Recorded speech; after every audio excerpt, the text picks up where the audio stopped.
कुल मिलाकर के ये तस्वीर साफ है कि बंगाल में ममता ने जीत की हैट्रिक मार ली है और सीटों की डबल सेंचुरी भी लगाई है। तो अब ममता का कद राज्य से निकल करके राष्ट्रीय स्तर का हो चुका है। देश की राजनीति में हाशिए पर खड़े विपक्ष के एक तरीके से ममता में लीडर नजर आ रहा है क्या? और पश्चिम बंगाल के नेताओं के बाद कई ऐसे रास्ते भी तैयार हो रहे हैं जिस पर बीजेपी के लिए चुनाव चलना और आगे बढ़ना आसान नहीं है। अब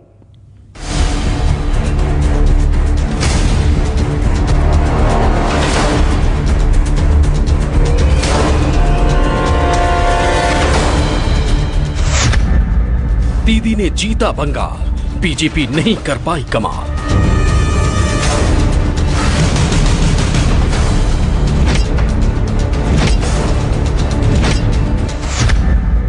अपनों ने छोड़ा साथ, जनता ने नहीं छोड़ा दीदी का हाथ।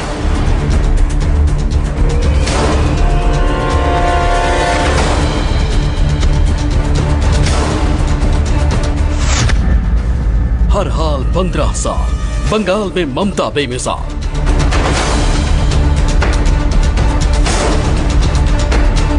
पश्चिम बंगाल में मोदी शाह बनाम ममता बनर्जी की दिलचस्प जंग थी।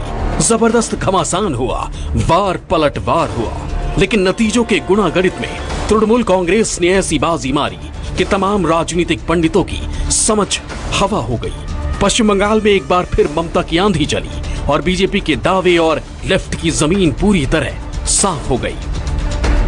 पश्चिम बंगाल के पॉलिटिकल खेला में ममता बनर्जी की ये सुपर विक्ट्री कई अहम मायनों के दरवाजे खोल गई। बंगाल की जनता ने ममता बनर्जी के लिए अगले 5 साल का रास्ता साफ कर दिया है और इन 5 सालों की परमिशन ने बंगाल की राजनीति में कई बड़ी बातों को भी शीशे की तरह साफ कर दिया। ममता की तीसरी महाजीत ने साफ कर दिया कि ममता बनर्जी जनता से जुड़ने में कामयाब रही। बीजेपी के खिलाफ ममता का बाहरी कार्ड कामयाब रहा। बीजेपी को राष्ट्रीय मुद्दों से बहुत ज्यादा फायदा नहीं, टीएमसी नेताओं को तोड़ने से बीजेपी को फायदा नहीं। जीत के बाद राष्ट्रीय राजनीति में ममता का कद बढ़ा। विपक्ष की सबसे बड़ी नेता बनकर उभरी ममता बनर्जी। कोरोना से बने हालातों से बीजेपी को भारी नुकसान। अपनी एक ऐसी सिंबॉलिक इमेज बनाई जिस सिंबॉलिक इमेज में उनका रौद्र रूप प्लस उसके साथ सहानुभूति दोनों को जोड़ दिया, यानी आक्रामकता और सहानुभूति दोनों को जोड़ करके उन्होंने उन्होंने भावनात्मक सिंबल तैयार किया जिसके कारण वहाँ की जनता के विभिन्न सेक्शन को वो प्रभावित कर पाए। जो घायल सहेली का इमेज है, भाई तो दीदी ही हमारी लड़ती थी लेकिन वो घायल हो गई है, उनको इतना अटैक हो रहा है तो हम सबको उनको साथ रखना चाहिए। दूसरा कारण है मां माटी मानुष और ममता स्ट्रोक। बंगाल चुनाव में बीजेपी ममता सरकार पर मुस्लिम तुष्टीकरण, घुसपैठ, तोलाबाजी और कटमनी को बढ़ावा देने जैसे आरोप लगा रही थी। इनके जरिए बीजेपी ध्रुवीकरण की कोशिश में थी। काफी हद तक बीजेपी इसमें सफल भी दिखी, लेकिन बीजेपी के आरोपों पर ममता बनर्जी का बंगाली गौरव और संस्कृति का पलटवार हावी हुआ। खाने के लिए बाहर से लोग लेके और गड़बड़ और गुंडामी और कम्युनल टेंशन करके हमारा इधर का पूरा इज्जत लूट लिया। उन्होंने बंगाल में खाली गड़बड़ नहीं किया अमित शाह, हमारा बंगाल का कल्चर का इज्जत लूट लिया। इससे ज्यादा और कुछ नहीं हो सकता है। हमारा सेंटिमेंट को वो हर्ट किया है, हमारा बंगाल को कल्चर को हर्ट किया है। ममता की चुनावी रणनीति थी कि वो बंगाल के लोगों को समझा रही थी कि अगर वो चुनाव हारी तो बंगाल के बाहर के लोग राज्य को चलाएंगे। ममता ने लोगों के बीच खुद को बंगाल की बेटी की तरह पेश किया और ममता का ये मास्टर स्ट्रोक हिट रहा। बंगाल की महिलाओं ने ममता बनर्जी की झोली वोटों से भर दी। ममता बनर्जी मुस्लिम वोट बैंक को भी साधने में कामयाब रही और इसका असर वोटिंग नतीजों पर साफ नजर आ रहा है। हालांकि बीजेपी को ममता पर डायरेक्ट हमले का फायदा भी मिला।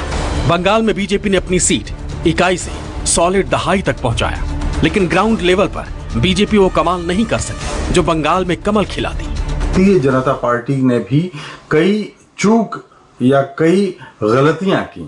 पहली गलती उन्होंने ये की कि जिस तरह से ममता बनर्जी के खिलाफ एक निंदा अभियान चलाया, जब वो गिरी तो उसका मखौल उड़ाया, उसकी खिल्ली उड़ाई। इसके बाद जब प्रधानमंत्री जी वहां चुनाव प्रचार की रैलियों में गए तो वहां उन्होंने दीदी और दीदी वाले अंदाज में जिस तरह से एक महिला होते हुए उनको कोसा उन रैलियों में, वो बंगाल की आवाम को पसंद नहीं आया। राज्य से राष्ट्र की तरफ पश्चिम बंगाल में ममता के हैट्रिक और डबल सेंचुरी ने देश के विपक्ष में जान फूंक दी है। कुछ दिनों से लग रहा था कि विपक्ष लगातार हार के चलते निस्तेज होता जा रहा है। जिस तरह से पश्चिम बंगाल में बीजेपी ने जीत के लिए अपने सभी अस्त्र शस्त्र इस्तेमाल किए, पर ममता बनर्जी के अदम्य इच्छा शक्ति के आगे उसकी एक न चली। इसे देखकर निष्प्राण हो रहे विपक्ष में जोश आया है और इसका अंदाजा इसी से लगाया जा सकता है कि ममता बनर्जी की जीत पर विपक्ष के तमाम नेताओं ने उन्हें बधाई दी। एनसीपी चीफ शरद पवार ने ट्वीट कर ममता बनर्जी को जीत की बधाई दी। अखिलेश यादव ने भी टीएमसी और ममता बनर्जी को जीत की बधाई दी। शिवसेना सांसद संजय राउत ने ममता बनर्जी को बंगाल की शेरनी बताते हुए उन्हें बधाई दी। जम्मू कश्मीर के पूर्व मुख्यमंत्री और पीडीपी नेता महबूबा मुफ्ती ने भी ममता बनर्जी को मुबारकबाद दी। दिल्ली के मुख्यमंत्री अरविंद केजरीवाल ने लिखा, शानदार जीत के लिए ममता बनर्जी को बधाई, क्या फाइट थी, बंगाल के लोगों को मुबारकबाद। मोदी शाह की जोड़ी का ममता शुरू से ही विरोध करती रही है और विपक्ष को उन्होंने कई बार एक मंच पर लाने की कोशिश भी की। हालांकि अभी तक ये कोशिश परवान नहीं चढ़ सकी, लेकिन बंगाल के इस बेहद तनावपूर्ण चुनाव में जीत के बाद ममता दावा कर सकती है कि मोदी का राष्ट्रीय स्तर पर मुकाबला वही कर सकते हैं। बिल्कुल, उनका कद बहुत बड़ा होगा, विपक्ष की राजनीति में बहुत बड़ा चेहरा बनेंगी।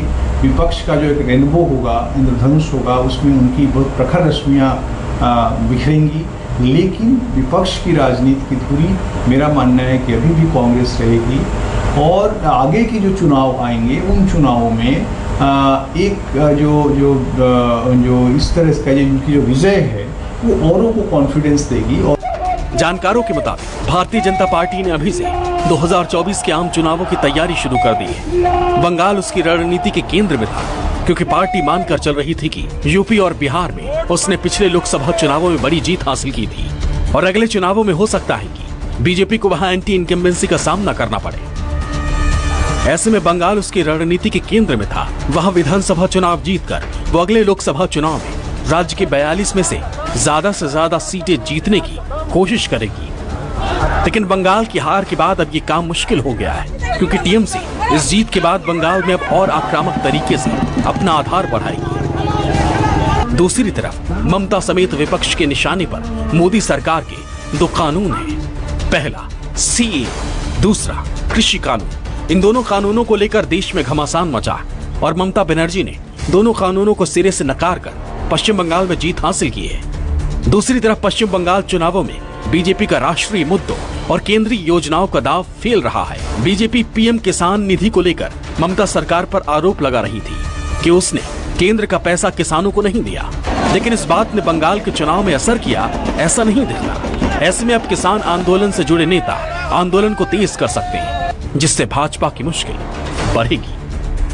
ममता बनर्जी के इस जीत के बाद बंगाल में आने वाले बदलावों और परिवर्तनों को अगर देखा जाए तो अब ममता बनर्जी के लिए ये तीसरी पारी बहुत बड़ी चुनौती दे रही है।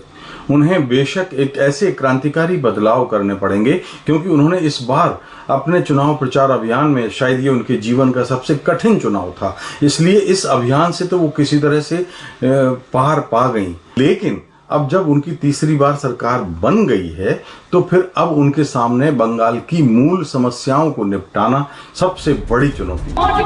साफ है पश्चिम बंगाल के नतीजे आने वाले वक्त में दिल्ली के रास्तों को बदलने का काम करेंगे और कोरोना जैसी महामारी के दौर में सिस्टम फेलियर ने बीजेपी के राह की मुश्किलें और चुनौतियों को जिस तरह से बढ़ाया है, उसका फायदा उठाने में ममता बनर्जी कहीं से भी पीछे नहीं रहेंगे। Bureau report, news 24।